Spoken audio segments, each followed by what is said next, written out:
Pour cette recette, il vous faudra 500 g de farine, 250 g de sucre semoule, 2 œufs entiers, 250 g de beurre fondu ou très mou et 125 g d'amandes hachées. On met dans le bol du robot la farine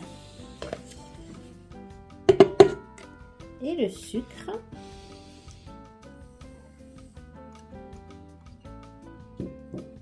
Cette fois-ci, on va utiliser le crochet. Ça va être une pâte assez compacte, assez dure. On mélange déjà ces deux ingrédients.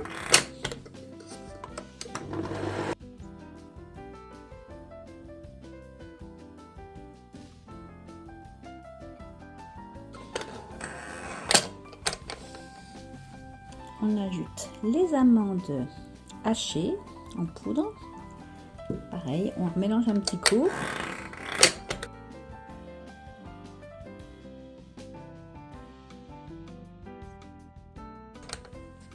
On met le beurre en entier.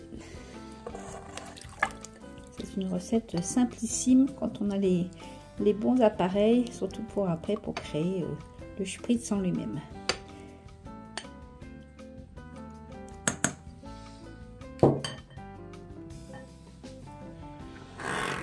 On pétrit jusqu'à ce que le beurre soit complètement absorbé par la farine.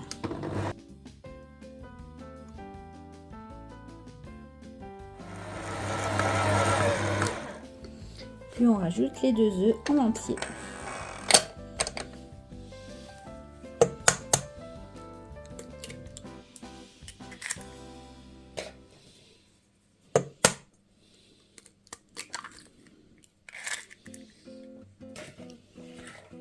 Mon bol est toujours trop petit, donc je ramène un peu la farine vers le milieu pour que tout soit bien mélangé, tout soit bien homogène.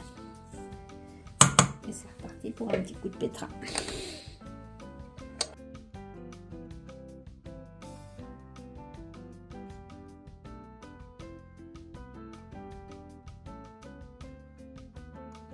Quand tous les ingrédients sont bien homogènes, on rassemble la pâte pour en faire une boule qu'on va filmer et qu'on va laisser reposer alors au moins 2 heures. Moi là c'est pareil, je vais la mettre dans mon réfrigérateur pour toute une nuit.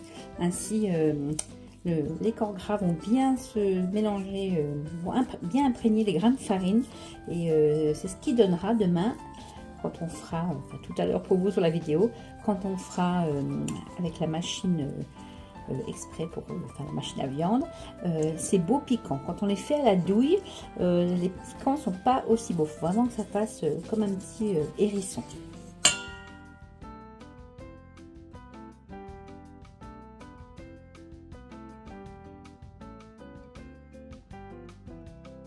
Ma pâte a passé 1 heure au réfrigérateur et vous voyez, bien que je l'ai sortie 1 heure avant, elle est hyper ferme.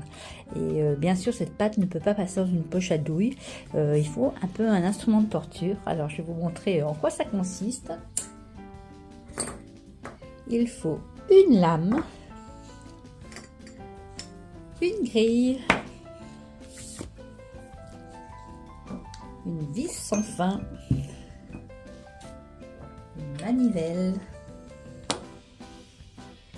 des formes à gâteau et bien sûr une machine à viande. Alors elle est très ancienne, c'est celle de ma grand-mère, elle date juste après de la Deuxième Guerre mondiale, il n'y a pas de date dessus, mais c'est vraiment une très vieille machine. Ma mère l'a eu, je l'ai récupérée, puis un jour elle ira à ma fille. Alors vous pouvez en trouver de ces machines à viande, je pense, enfin en tout cas dans l'est de la France, dans les marchés aux puces ou d'occasion, ou chez Emmaüs. Et puis sinon, si vraiment vous n'en trouvez pas, je vous mettrai, ça existe encore, peut-être plus la marque là, c'est une marque allemande là, Alexander Werk, mais pareil en aluminium. Je vous mettrai 2-3 liens. Les premiers prix sont autour de 30 €, puis après évidemment si vous voulez la Rolls, ça monte beaucoup plus haut. Ça sert bien sûr à faire les bretelles, mais ça sert aussi pour hacher la viande, et même moi je ne l'ai pas parce que ça a dû être perdu dans les années, mais il y a aussi un système pour faire vos saucisses vous-même. Allez, je vous la montre, comme ça vous verrez si jamais vous en trouvez une. Alors en premier, on met la vis sans fin.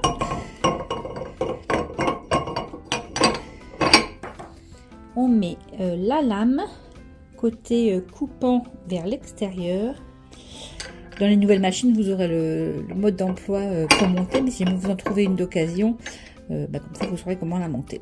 Ensuite, on met la grille qui a une petite encoche, et cette petite encoche, il y a le côté mâle là en bas. On le met dedans pour bien la caler, parce que ça va être vraiment une épreuve de force, vous allez voir. On maintient le tout comme ceci. Si on voulait faire de la saucisse, de la chair hachée, on mettrait déjà l'anneau. Là, on va mettre avant le support pour mettre nos grilles pour faire nos spritz, et par-dessus l'anneau pour fixer le tout. Et on visse fortement.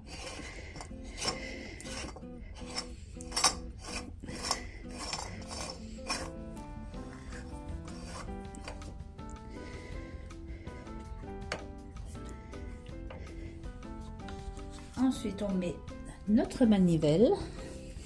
Pareil, c'est pas un rond entier. Il y a une partie basse pour avoir une prise de force. Donc, on le met dessus.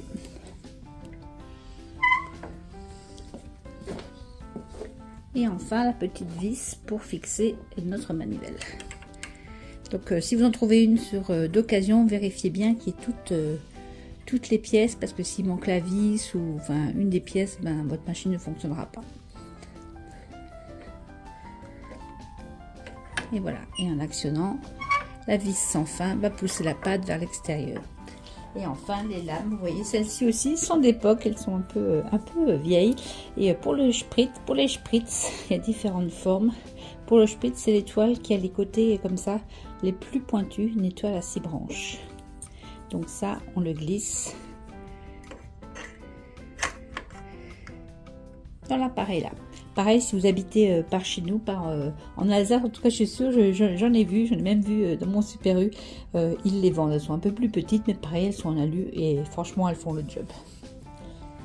On prépare des plaques de cuisson avec une feuille de silicone ou de papier sulfurisé. Et on y va. On met un bout de pâte dans la machine, on pousse un peu pour que ça aille vers la vis sans fin. Et là, il faut faire ses biceps. Il faut tourner pour pousser la pâte vers l'extérieur.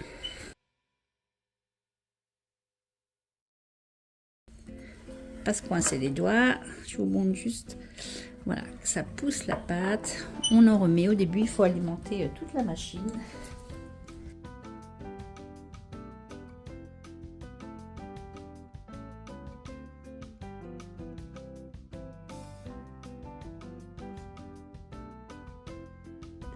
Quand il commence à sortir comme ici, donc on continue de tourner. Je vais essayer de le faire sans faire tomber la caméra. On tourne et on récupère avec la main notre spritz.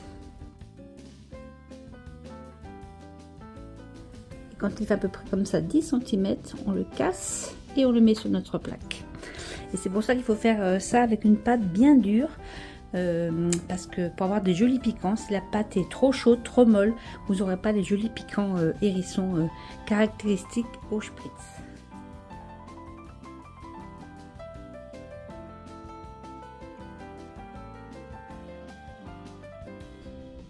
Et on remplit comme ça toute la plaque. C'est parti pour 15 minutes à un four chauffé à 180 degrés.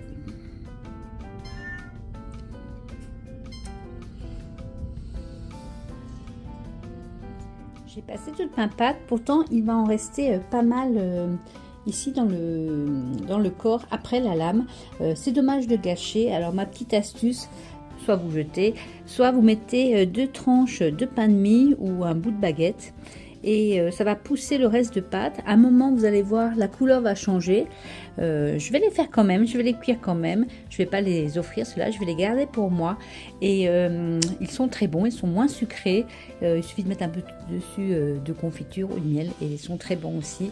Et ça permet de ne pas gâcher de la pâte.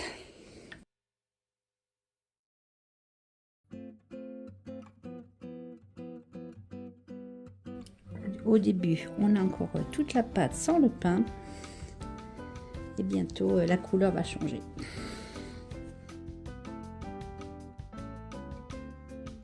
Les spritz Gredeleux, c'est vraiment une recette familiale, mais comme pour les autres recettes, vous pouvez le retrouver dans ce livre-là, dont je vous mets le lien à chaque fois. C'est vraiment les plus grands classiques qu'on prépare à Noël. Alors, on va goûter.